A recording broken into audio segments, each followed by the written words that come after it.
ଜୟ ବଡ଼ାମ। ଆଜି ଆମେ କାର୍ଡେମ୍ କୁ ଯାଉଛୁ ବୁଲାବୁଲି କରିବୁ, ତା ସହିତ ଡଙ୍ଗାରେ ମଧ୍ୟ ବୁଲିବୁ। କାର୍ଡେମ୍ ପହଞ୍ଚି ସାରିଲା ପରେ ଆମେ ଦେଖିବୁ ଆପଣ କେମିତି ଆମେ ଡଙ୍ଗାରେ ବୁଲୁଛୁ ଆଉ ଗାଧଉଛୁ ଆଉ।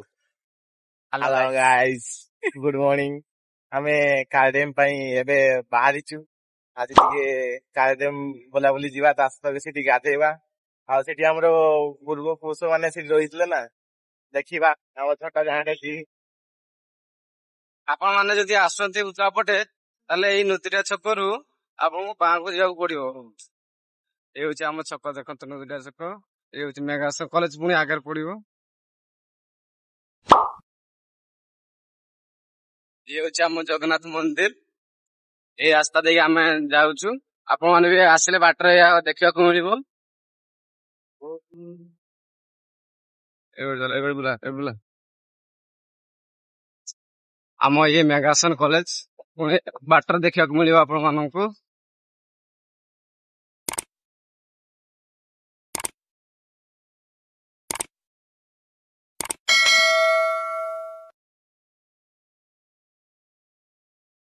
ଏଇ ବହୁତ କଠିନ ପରିଶ୍ରମ ପରେ ପହଞ୍ଚିଲେ। ଏଇଟା ଆଗରୁ ଏଇଠି ରୁହନ୍ତି ସବୁ ଆମ ଗାଁର ଏଇ ଦାଦା ଖୁଡି ଏଇଠି ଅଧା ଅଛନ୍ତି, ଆଉ ସେପଟେ ବି ଅଛନ୍ତି। ଆଉ ଆସ ଦେଖେଇବି, ଏଇ ମାଛ ଧରା ଏ ସବୁ ଜାଲ ଅଛି। ଆଉ ଏ ବାବା ଆଏ, ଏଇଟା ବାବା, ଏଇ ଦାଦାଙ୍କ ପୁଅ ବାବା। ଇଏ ଆମ ଡ୍ରାଇଭର ଡଙ୍ଗା। ଇଏ ବଢିଆ ଡଙ୍ଗା ଚଲାଏ। ଆମେ ତ ଚଲା ଶିଖିନୁ ନା, ସେ ଭଲ ଡଙ୍ଗା ଚଲାଏ। ସିଏ ଆମକୁ ବୁଲିତେ ନବ। ଏଇ ପହଞ୍ଚିଗଲେ ନା ବର୍ତ୍ତମାନ ଆମେ ସେଇ ଯୋଉ ଡଙ୍ଗା ରହିବା ସ୍ଥାନ ସେପଟେ ଦେଖ ଭାଇ, ଏଇ ଡଙ୍ଗା ରହିବା ସ୍ଥାନ ସେପଟେ। ଏଇ ଆମେ ପହଞ୍ଚିଲେ ଏଇ ଡଙ୍ଗା ପାଖରେ, ଏମାନେ ଯାଉଛନ୍ତି। ସେ ବାବା, ଏ ବାବା ବଡ ଡଙ୍ଗା ଗୋଟେ ଦେଖ, ଯାହା ସବୁଠୁ ବଡ ସେଟା ହିଁ ଯିବା। ଏଇଟା ଦେଖ ହଉଛି ଡଙ୍ଗା, ଆମେ କେ ଡଙ୍ଗା ଟା ଦେଖିବା ଭଲ ଅଛି ସେଟା ନବା। ଏଇଟା ହଉଛି କାତ କୁହନ୍ତି ଆହୁଲା। ଏଇଟା ମାରି ମାରି ଆମେ ସେ ଡଙ୍ଗା ଭିତରକୁ ଯିବା ଏଇନା ବର୍ତ୍ତମାନ। ଭାଇ ମାନେ ଦେଖ, ଏଇ ଯୋଉ ମୋ ଦେଶୀ ଆସନ ପ୍ୟାଣ୍ଟ କାଦ ହେଇଯିବ ଆଉ। ଏଇ ବର୍ତ୍ତମାନ ଆମେ ଡଙ୍ଗାରୁ ବାହାରିଲୁ ପୁରା କାର୍ଡେମ୍ ଅଭିମୁଖେ। ଦେଖନ୍ତୁ ମୋ ସହିତ ଅଛନ୍ତି ତପନ ଆଉ ରଞ୍ଜିତ, ଆଉ ମୋ ସାନ ଭାଇ ଅଛି ସେଇଠି, ସିଏ ହଉଛି ତାକୁ ଡ୍ରାଇଭର କରାହେଇଛି ଆଉ। ଆମେ ଶିଖିନେ, ଏତେ ଭଲସେ ଶିଖିନେ, ସେଥିପାଇଁ ଚଲେଇ ପାରିବା କିନ୍ତୁ ଶିଖିନେ ଆଉ। ସେଇଥିପାଇଁ ସମସ୍ତଙ୍କୁ ଆମେ ତିନି ଜଣ ଯାଉଛୁ ଦେଖିବା କାର୍ଡେମ୍ ଭିତରେ ମଜା। ସମସ୍ତେ ତ ବୋଟ ରେ ଯାଇଥିବେ କିନ୍ତୁ ଡଙ୍ଗାରେ କେବେ ଯାଇକି ବୁଲି ନଥିବେ ଆଉ। ସାଙ୍ଗମାନେ ଏଇ ଯାଉଛେ, ଏଇଟା ଭିଉ ଦେଖନ୍ତୁ, କାର୍ଡେମ୍ ର ଭିଉ କେତେ ସୁନ୍ଦର। ଏଇ ଆଗରେ ସେ ଅଛନ୍ତି, ବୋଧେ ମାଛ ଫାଛ ଧରୁଛନ୍ତି ଏପଟେ। ଦେଖିଦେ ଏଇ ମାଛ ଧରତେ ଆସିଛନ୍ତି, ଦେଖ ମା ମାନେ ଆସିଛନ୍ତି। ସେମାନେ ବି ଡଙ୍ଗା ଚଲା ଶିଖିଛନ୍ତି। କ୍ୟାମେରା ବାହାର କଲା, କ୍ୟାମେରା ଟିକେ ଫଟୋ ସୁଟ କରାଯିବ ଆଉ। ଏଇ ତ ବର୍ତ୍ତମାନ ଆମେ ପୁରା କାର୍ଡେମ୍ ପୁରା ମଝିରେ ପହଞ୍ଚି ଗଲେଣି। ଯାହା ବାପା ଜେଜେବାପା କୁହନ୍ତି, ଆମେ କାର୍ଡେମ୍ ହେଲା ସେଇଥିପାଇଁ ଆମେ ଏଇଠି ଉଠି ଆସିଲୁ। ମୁଁ ଖୋଜୁଛି ଆମ ଘରଟା କେ ପାଖରେ ଅଛି, ସେ ପାଉନାହିଁ, ତ ବୁଡି ଯାଇଛି ଆଉ ପାଉନି। ଆମେ ସେଇ ଉଦ୍ଦେଶ୍ୟରେ ଆମେ ଆସିଥିଲୁ ଆମ ଘର ଖୋଜିବା ପାଇଁ ଆଉ। ଏଇଠି ଆଗରୁ ଆମର ଘର ଥିଲା, ମାନେ ବାପା ଜେଜେବାପା ଅମଳରେ ଏଇଠି ରହୁଥିଲେ। ସେତେବେଳେ କାଳ ପ୍ରୋଜେକ୍ଟ ଯେତେବେଳେ ହେଲା, ତ ସେମାନଙ୍କୁ ଉଠେଇକି ଆମକୁ ପଠେଇଦେଲେ ସେପଟେ। ଏଇଠି କିଛି ଅଛନ୍ତି, ଏଇ ଦାଦା ଆଉ ବଡ ବାପା ଅଛନ୍ତି।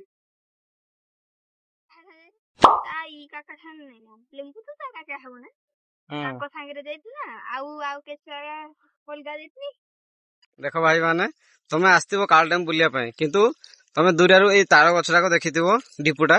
ବର୍ତ୍ତମାନ ଆମେ ସେଇ ଡିପୁ ପାଖରେ ପହଞ୍ଚି ଯାଇଛୁ ଡଙ୍ଗାର। ଡ୍ୟାମ ଟା ଭାଇ ମାନେ ଦେଖନ୍ତୁ, ଏଇଟା କହିପାରିବ କିସ ଗଛ ଗୁଡା? କମେଣ୍ଟରେ ମତେ ଜଣେଇବେ ଏଇଟା କଣ କୁହନ୍ତି ତମର। ଗଛ ଗୁଡାକୁ କଣ କୁହନ୍ତି କହିବେ? ଏଇଟା ଅଛି ଆଉ କାର୍ଡେମ୍ ମଝିରେ ଗଛଟା, ଏଇଟା କମେଣ୍ଟରେ କହିବେ ଏଇଟା କି ଗଛଟାକୁ ଆଉ। ଏଇ ଦେଖ ସାଙ୍ଗମାନେ, ଏବେ ପହଞ୍ଚିଲୁ।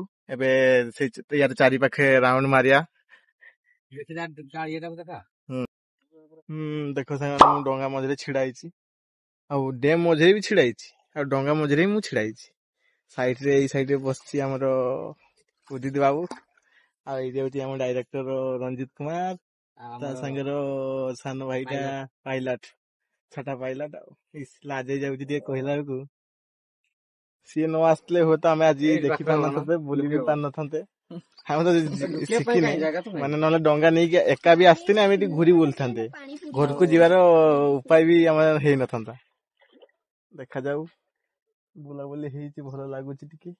ଖରା ଟିକେ ହାଲକା ହାଲକା ଖରା ହେଇଛି ନା, ସେଟା ଟିକେ ଲାଗୁଛି। ତା ସାଙ୍ଗକୁ ଥଣ୍ଡା ପବନ, ଏଇ ଥଣ୍ଡା ପାଣି, ଆଉ ଜୀବନରେ କଣ ଦରକାର, ଏତିକି ତ ଜୀବନରେ ଗୋଟେ ଖୁସି ଦରକାର। ନୂଆ 2 ଜଣ ଡଙ୍ଗା ଚଲେଇବା ଶିଖୁଛନ୍ତି। ଯାହା ବି ହଉ ଆଙ୍କ ପୂର୍ବ ପୋଷ୍ଟ ଯେତେବେଳେ ବାହାରିବ ଏଇ ଡଙ୍ଗାରେ, ସେତେବେଳେ ଏମାନେ ସେ ତାଙ୍କୁ ପୋଷ୍ଟିଂ ଦିଆଯିବ। ହଁ, ଏବେ ଆମେ ବୁଲି ସାରିଲୁ, ଏବେ ଆମେ ଘରକୁ ଫେରିବୁ। ବହୁତ ସମୟ ବୁଲାବୁଲି ପରେ ଯିବା, ଭୋକ ବି ଲାଗିଲାଣି। ଯାହା ତ ଖାଇକି ଆସିଥିଲୁ ଟିଫିନ, ସେଥିରେ ପେଟ ଭର୍ତ୍ତି করে ଏଇଠି ଗଲେ ଗାଧେଇକି ବହୁତ ମଜା, ବହୁତ ଏନ୍ଜୟ କଲେ। ବହୁତ ଭଲ ଲାଗିଲା। ଆପଣ ବି ଆମକୁ କଣ୍ଟାକ୍ଟ କରିବେ, ଡଙ୍ଗାରେ ଆମେ ବୁଲେଇକି ନିହାତି ବୁଲେଇବୁ ନେଇଯିବୁ ଫ୍ରିରେ, ଫ୍ରି ଅଫ କଷ୍ଟ। ଆଉ ସେପଟେ ତ ବୋଟିଂ ପାଇଁ ଅଛି, ମାନେ ପଇସା 100 ଟଙ୍କା ଦେବା ପାଇଁ ପଡିବ, କିନ୍ତୁ ଆମେ ଏଠି ଅନଲିମିଟେଡ ଯେ ଜାଗା କହିବେ ସେଇ ଜାଗା ତାର କିଛି ସାର୍କିଲ ଥାଏ ସେଟା ଯିବା ପାଇଁ। ସେଫ୍ଟିରେ ସବୁ ବୁଲେଇବା ଆମେ, ମାନେ ସେଫ୍ଟିରେ ସବୁ ବୁଲେଇବା, ସେମିତି କିଛି ନାହିଁ, ସେଫ୍ଟିରେ ସବୁ ବୁଲେଇବା। ଏଇ ଦେଖନ୍ତୁ, ଫାଇନାଲି ଆମେ ଗାଧେଇବା, ସବୁ ଜିନିଷ ତପନ ଧରିଛନ୍ତି। ଆଉ ଇଏ ମଧ୍ୟ ଆମ ଭାଇ, ସିଏ ଧରିଛନ୍ତି ହଉଛି ଥଣ୍ଡା ସହିତ ଗ୍ଲାସ, ଆରଟା ସବୁ ରଖେଇ ଦେଇଛନ୍ତି ବୋଧେ ଆଉ ଭିତରେ। ସେମିତି ଭାବିବେ, ସେମିତି କିଛି ନାହିଁ।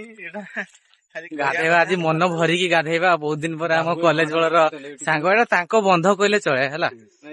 ତାଙ୍କ ନିଜେ ତିଆରି କରିଛନ୍ତି, ତାଙ୍କ ନିଜ ହାତରେ ତିଆରି କରିଛନ୍ତି। ଯେତେବେଳେ କଲେଜରେ ପଢୁଥିଲା ବାହାଦିଆ ମାରେ କି ସବୁ ନା, ବଡ ବଡ ସିଏ କୁହେ ଆମ ବହୁତ ବଳିଦାନ ଏଠି ଯାଇଛି। ଏଇ ସାଙ୍ଗଟା କୁହେ ଆମର ବହୁତ ବଡ ବଡ ମାଛ, କିନ୍ତୁ ଦିନେ ବି ମାଛ ସିଏ ଖୁଆଇ ପାରିଲା ନାହିଁ।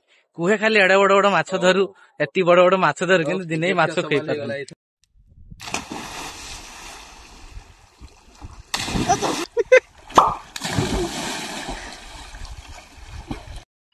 ଏ ହଉଛି ଆମ କାଳ ଡ୍ୟାମ। ବର୍ତ୍ତମାନ ଆମେ ଗାଧେଇ ସାରିଛୁ। ମୁଁ ଏବେ ଆମ କାଳ ଡ୍ୟାମର କିଛି ଭ୍ୟୁ ଆପଣମାନଙ୍କୁ ଦେଖେଇବି। ଦେଖନ୍ତୁ ଭାଇମାନେ, ଆମର ଏଠି ଇଏ ହେଉଛି 5 ନମ୍ବର ଗେଟ୍। ବର୍ତ୍ତମାନ ମୁଁ ସବୁଆଡ଼େ ବୁଲିକି ଆପଣମାନଙ୍କୁ ଦେଖେଇ ଦେଉଛି। ୱାଓ, ବହୁତ ସୁନ୍ଦର ଲାଗୁଛି ଆମ କାଳ ଡ୍ୟାମ। ବର୍ତ୍ତମାନ ମୁଁ ଯାଉଛି, ଏବେ ତଳକୁ ଯାଉଛି, ଗେଟ୍ର ଭ୍ୟୁ କିଛି ଦେଖେଇବି ଆପଣମାନଙ୍କୁ। ଦେଖ ଭାଇମାନେ, କେତେ ସୁନ୍ଦର ହେଇଛି ଆମ କାଳ ଡ୍ୟାମ। ଆପଣମାନେ ଯଦି ଆସିନାହାନ୍ତି ତାହେଲେ ଆସନ୍ତୁ, ଥରେ ବୁଲି ଯାଆନ୍ତୁ, ବହୁତ ବଢ଼ିଆ ଲାଗିବ। ଏଇଭଳି ନୂଆ ନୂଆ ଭିଡ଼ିଓ ଦେଖିବା ପାଇଁ ଆପଣମାନେ ଆମକୁ କମେଣ୍ଟ କରନ୍ତୁ, ଏବଂ ଆପଣମାନେ ଯଦି ସବସ୍କ୍ରାଇବ୍ କରିନାହାନ୍ତି ତାହେଲେ ପ୍ରଥମେ ସବସ୍କ୍ରାଇବ୍ କରିଦିଅନ୍ତୁ। ବୁଲାବୁଲି ସରିଲା ପରେ ଘରେ ପହଞ୍ଚିଲେ। ଏବେ ଦେଖୁଥିବେ ଖରାରେ ମୁହଁ ଗୁଡା କାଳିଆ ହେଇଯାଇଛି। ଆଉ ପୁଣି ଦେଖା ହବ ନେକ୍ସଟ ଭିଡିଓରେ। ଜୟ ବଡ଼ାମ।